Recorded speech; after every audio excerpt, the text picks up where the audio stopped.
Okay, we're going. All right, so this is me and Brianna's conversation about place value. So we'll start off by the prior knowledge that I knew about place value was that I knew place value is the value of each digit in a number, like tens or hundreds, tens, and ones. And then I also knew the vocabulary words of thousands, hundreds, tens, and ones. And I want to teach second grade-ish. So when I teach second graders, I feel like they would know the understanding of hundreds, tens, and ones. So I feel like I would have to introduce the thousands. But what did you know already about the? I said that place value is the digits of a number, each individual number. It could be any number in each digit, and what each value is worth. And every digit has its own value. Yeah, I think that's super important, and I also think that because me and you kind of want to teach the same grade, so second graders, I feel like they would they know what hundreds, tens, and ones are. So I feel like it's up to us to introduce thousands. Yeah. And so that's why I got my learning target. One of my learning targets was read and write numbers up to 1,000 because I feel like that's a good goal for them and something to start off with when teaching place value. Mm-hmm. But also I think that when you introduce place value at the beginning of the unit or whatever, you should just go over everything again, and then at the end, once they remember what they know, then you introduce the thousands. Yeah.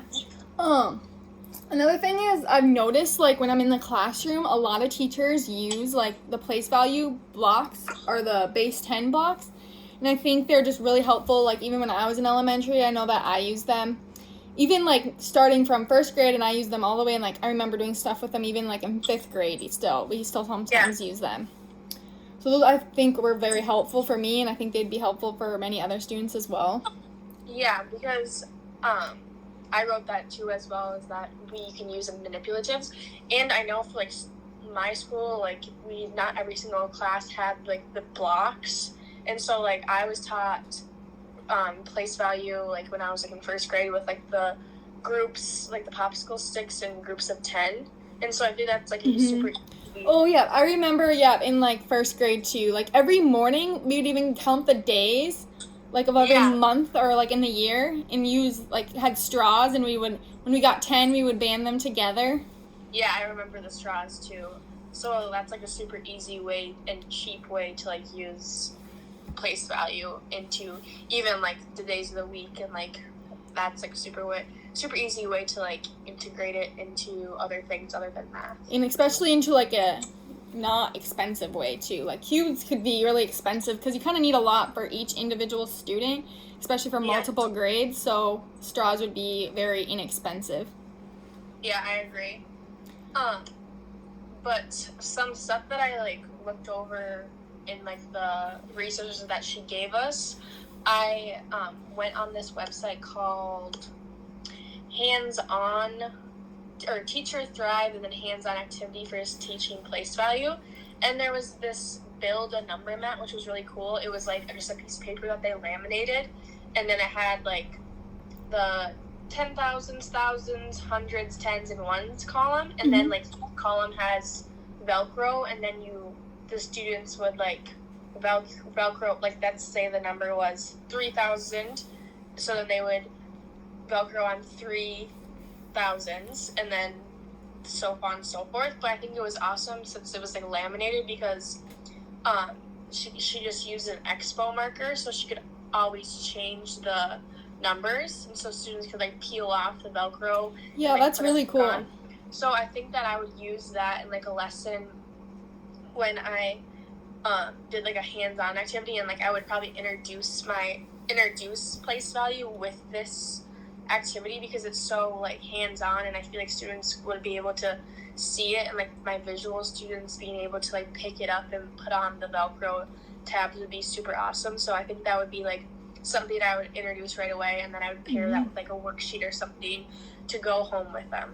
I think it'd be really cool, yeah, like how you said, to introduce it, but like maybe just give them a number or something right away and not even tell them what to do, but just give them the materials and see if they can like kind of figure out what they're like supposed to do, and then have a discussion on what, like, even if some students couldn't figure it out, but like those that could would be able to like understand and visualize it, maybe like access their prior knowledge maybe on that. Yeah, and I think that this would be like, once I introduce it and like once they know what to do, this could be like a fun like math game, like when we do like math games or math centers, like students could like partner up with another student and just bring one of these boards, and then they could write down a number, because all students love to write down Expo markers, but For sure. they could write down a number, and then their partner could like do it for them. So it could be like a fun interactive partner game.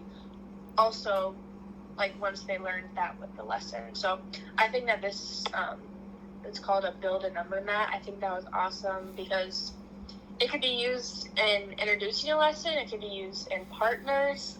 It could be used in so many different things. So I really liked this. One of the things that I looked at for the choice invoice portion was like Game Aquarium, and they had a lot of place value games, and I've noticed like when out in my practicum and stuff, a lot of math, or during math, the teachers put them in small group math, kind of like daily 5 for math, and they always have like an iPad rotation. And I think for place value, these apps, the one, like the specific game on Game Aquarium I was looking at was it was called the place value game, and the students were given like just like what we did that one day kind of on Poplet. So it gives you 4 number, like it'll give you one number, and you have to try to make the biggest number, but you have to realize what place value. So it'd be like, it'd only go to 100, so you'd have to know your hundreds, tens, and ones, and the goal is to get the biggest number possible, just like that game we did with that Poplet app. But if they understand what place value, like what's going to get them the biggest number, it helped them. And it even gave them, like, underneath, it said this was a 100 spot, the 10 spot, and the 1 spot to try to, like, help them visualize how they can get the biggest number. The only problem, like, maybe if they're starting out, they don't know what the next number is going to be. So, like, it's kind of just, like, a guessing game for that. But just trying their best to, like, get the biggest number. Because you can't move it once you put it there. Yeah, I think that game's awesome. And also, I think that, like, since we are like online right now and like a lot of stuff is distance learning, like this would be, if I was a teacher right now, this would be like an awesome game to give to my students just to like do for fun and like just introduce it to them on the weekends, because I know a lot of schools are giving out like iPads or Chromebooks so that they could do this when they're at home learning, and like just helping them learn how to do place value so that they know how to do it when they come to their classroom. But they're doing it in a fun way, like through a game. Yeah. So I think that introducing games right now, especially with what we're going through, is really awesome because students love to play games, and if they're learning, then it's even better. Yeah, just like you said, like right now with electronics, like everything being digital, this would be a great thing. They could even do it like during class, like as an activity, just to keep them engaged, like because I feel like they'd be engaged with this activity. Yeah, like and with especially virtual. like if they're doing like a worksheet and they're like, oh, I finished, then she can be like, okay, then you can take out that game and work on it, because it's still math and it's not just like go do Epic or go do a reading thing. You're actually working on the math games that has to do with what they were doing in class that day. And then another activity I looked at was the 3 super tips for teaching place value, and one of the tips was like including manipulatives, because we've learned now that they're really helpful for students. But the one activity was just get a jar and put like 200 to 1,000 little pieces of anything that's like small, super small, and have the students like guess the number of like how many objects they think is in the jar.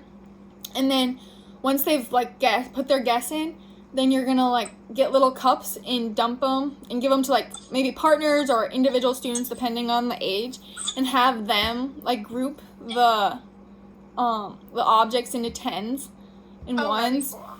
And then the class as a whole will like count up using the 10s and 1s to get like the actual number of how many were in the jar. And I really like that activity because I think it's like they work individually, but they also work as a group, and they're all working towards the same goal. So I think that was kind of neat. That's a super fun idea. That's something that I would probably want to do in my own classroom, because I feel like they're using their hands, like fine motor, and then they're like getting an outcome that everyone does at the same time. So I think that's an awesome idea. Like everybody working together to get the final product, and they're helping their place values, because you could probably even do it if there's like smaller. You could do it into like 100s once they like put tens, all tens together. Then, put them into 100 group. Yeah, that would be really cool. I also found on like PBS Kids, it was like a place value modeling two-digit, three-digit addition and subtraction. So this is like a video to introduce like place value and addition and subtraction of like bigger numbers, because that can be kind of daunting to young kids of like seeing 200 minus 78 or like something like that. So it was like a super fun video, and it was only 2 minutes long. So I feel like that's something that you could play at the beginning of a lesson, just to like get kids excited, because I know a lot of kids like to watch videos. So this could be something that just doesn't teach them how to subtract big numbers, but also just like gets them aware of what they're going to do during class, and what they're going to do on their own. So I think that introducing videos, like math videos that are kind of funny or like silly, is really fun for students, because they are understanding like what they're going to learn and what they're going to do by themselves. So I think that I'll probably do that as a teacher, like kind of just use videos throughout my day. Not every single lesson. Yeah, me too. I've seen that a lot. Like a lot of the teachers do that. Like, because it just like breaks up. Like if the teacher's not talking all the time, like they get to listen to somebody else that's not their teacher, and it's just not super repetitive. So I'm probably not going to use videos for every lesson, but just like throw them in there every once in a while, just to change it up there. Change it up and like get students to see someone else teaching, or just like get them introduced to something. I think would be kind of cool. I think so too. Well, I think we are done. All right. Yeah, this is a great conversation. Great conversation about place value. Yeah. Bye.